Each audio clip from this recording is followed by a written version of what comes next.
Spika, kifungu cha 239 cha katiba ya Kenya inasema vitengo vya usalama ni vitatu: Kenya Defence Forces ama jeshi, National Intelligence ama majasusi, na polisi.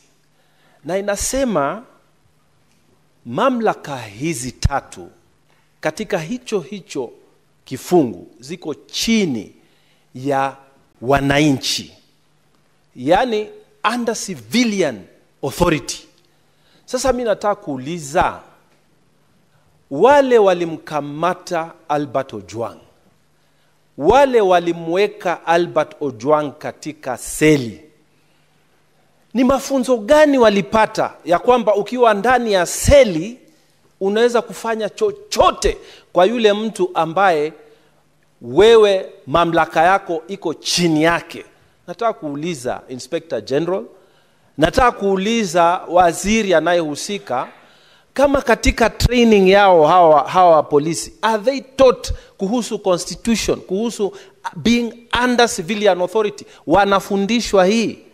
Ya pili, mawakili wote ambao washawahi kusimamia wateja wao ambao wanashtakiwa na kesi za jinai, ukienda kwa police station pale mbele, Bwana Spika, ukitaka kuona mteja wako yoyote, ni lazima ujiandikishe kama wakili, ni lazima useme ni nani unamuona. Sasa mimi nataka kujua, siku ile Albert Ojwang alishikwa, na kawaida ukiingia pale vitu vyako vyote vinatolewa, ID yako, kila kitu inawekwa mahali kando, wewe unaingia kwa seli peke yako na nguo zako. Swali nataka kuuliza, polisi watuambie, Inspector General, walikuwa watu wangapi katika ile seli?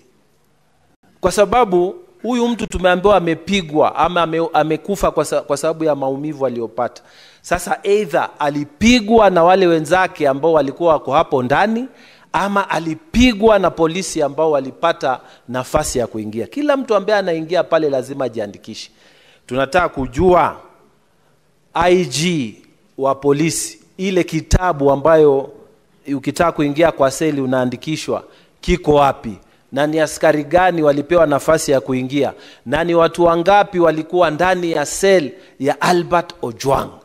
Haya maswali tunataka yajibiwe. Wakenya wanataka kujua ni nini iliendelea usiku huo, ili asubuhi huyu kijana awe amefariki. Asante, Bwana Spika.